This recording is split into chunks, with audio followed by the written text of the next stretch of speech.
Hey Canucks fans, the Vancouver Canucks have defeated the New York Islanders 4-3 in Long Island, bringing their road trip to a winning record of 2-1. Here's what I liked, here's what I didn't like, and here's one other thing.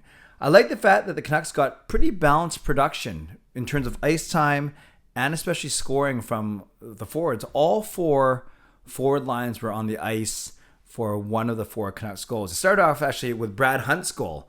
That kind of messy one when Hamonic tackled a guy in the corner. Yes, it was Hamonic doing the dirty work, Hunt scoring, which was pretty cool. Him getting his first goal as a Vancouver Canuck. And that was the fourth line. Lammikko's line was on the ice for that one.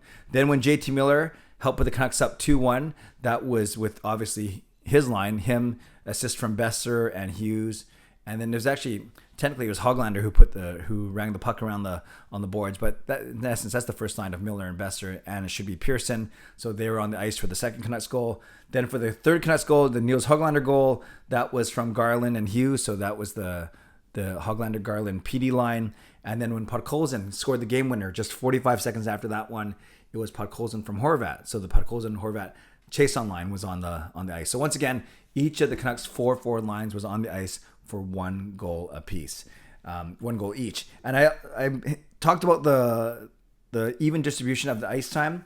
No forward had less than 12-14 of ice time, and that was Nils Hoglander. So he got out of the 10-11 minute range. He got up to 12-14, and no one had more than Pettersson's 19-26.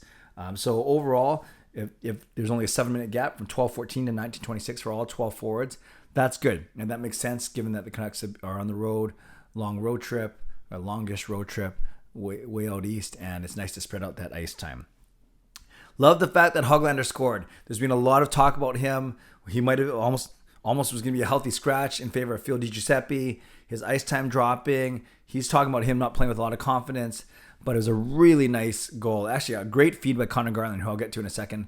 But it was a nice scoring touch there, and you could see how relieved Hoglander was, letting out a big yell. And then 45 seconds later, the other young gun on our team, Vasily Podkolzin, he's got a wicked release, and it was a nice pass by Horvat from the corner, and then a quick release pass Varlamov for the game winner with about 10 minutes left in the game. So I love the fact that those young guys both got a goal. Hoglander with his 9th and Podkolzin with his 10th. I thought Garland was really noticeable. Not only did he get that assist on Hoglander's goal, but he had 5 shots on net. And when he's skating, when he's confident, when he's spinning off of guys, especially going around the net and coming up the boards and then cutting towards the net on the right side, he looks very dangerous, and he's always creating. So I thought Garland was quite noticeable as well, along with Hoglander and with Podkolzin. Miller is always noticeable, so I thought he had a good game. Besser is noticeable on the offensive end and kind of on the defensive end, but I'll talk about that in a second. And I thought Quinn Hughes had a really good game as well. He had 2 assists. And a quiet 2 assists, but he had 2 assists. I'm not sure if actually he touched the puck on that on the Miller goal, because it looked like it went around the boards, and maybe it went off his skate. I'm not so sure though. I watched that a few times. Regardless, he was credited with 2 assists. And how much ice time did he have? I'm sure it's in the 24-25 minute range. Yes, Hughes at 25 and a half. High man on D, that was him. Low man on D was Luke Shen at 17. So not bad, actually. A good even split of ice time on the defensive end as well. So a lot of things I liked. I like the fact that Canucks outshot the Islanders, especially in the first and second period. They outshot them 38-27. I like the fact that they didn't take a single penalty, even though the Islanders fans probably won't agree with me. So they're very disciplined. They did not take a single penalty, and they did go 0 for 2 on the power play. So, great discipline, but not the best on the power play. And they're credited with 21 hits, I believe, and with Luke Shen leading that hit parade with 4. And I thought Demko was good. He was good enough. The goals that beat him, really not much of a chance. So overall, I'd say it wasn't the first star tonight, but he did his job. So, and a good nondescript but evenly balanced ice time and play from all of the Canucks skaters tonight. The one thing I didn't like, I would say, is 2 of the 3 goals were because of poor decisions with the puck. And this is something that Bruce Boudreau has talked a lot about, especially in the past couple of days, about turnovers. We saw so many of them against New Jersey. But today, on the first goal, Myers, he tried no look behind through his legs pass up the boards, got intercepted. They didn't score right away, but the puck never got cleared, and that's when the Islanders scored their first goal. Then their second goal was a set play off a faceoff. Maybe you want Luke Shen to read that a little bit better, but a set play off a clean win. So not going to worry too much about that one. And then the third goal, I was actually yelling at my TV because Besser, as much as I love him, there he is, not the best play. He, instead of just doing a simple dump to right down the boards, and he had Hoglander with him, he instead went back to the middle, tried to do a hard cross-ice pass, which he loves to do, got intercepted. Then he didn't even skate that hard on D, takes a shot, and then it actually gets over Demko, and then it goes off of Besser into the net as Besser is getting pushed to the ice by Brock Nelson. So it wasn't the best. It was, the going off of him at the end for the actual goal, that was unfortunate, but it was a very, very poor pass to set up that scoring chance. So again, 2 of the 3 goals by the Canucks were because of poor decisions with the puck, and that's just something that it's such a game of inches. The margins are so small. You really, really want to eliminate those chances, those mistakes as much as you can, especially when you're not a playoff team or you're not throttling opponents. Where, like I said, because where the Canucks are, the margins are so thin.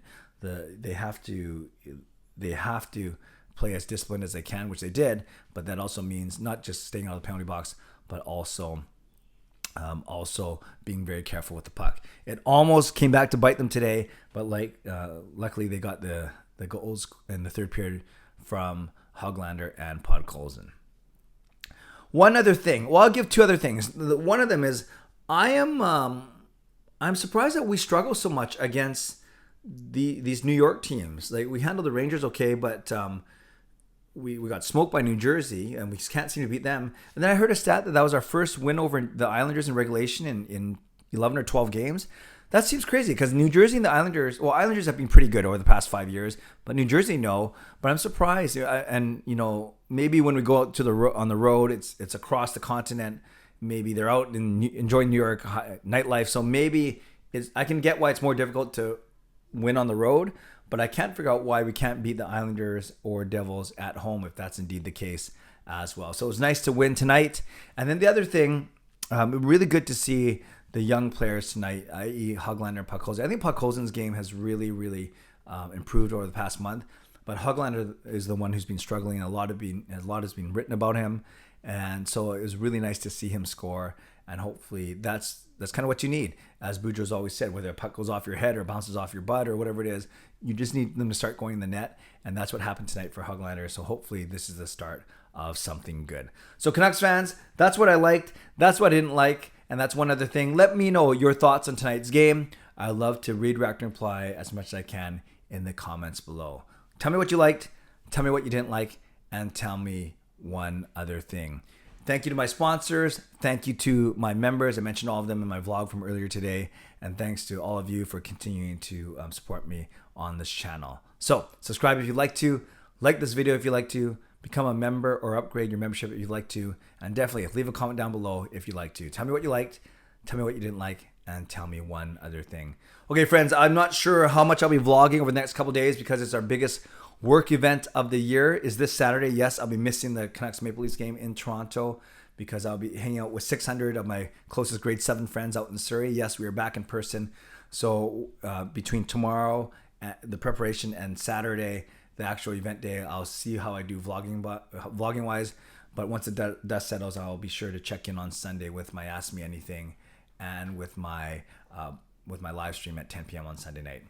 All right, friends. Enjoy the rest of your evening. Stay safe, stay healthy, take care of yourselves, and take care of each other. God bless, and go Canucks go.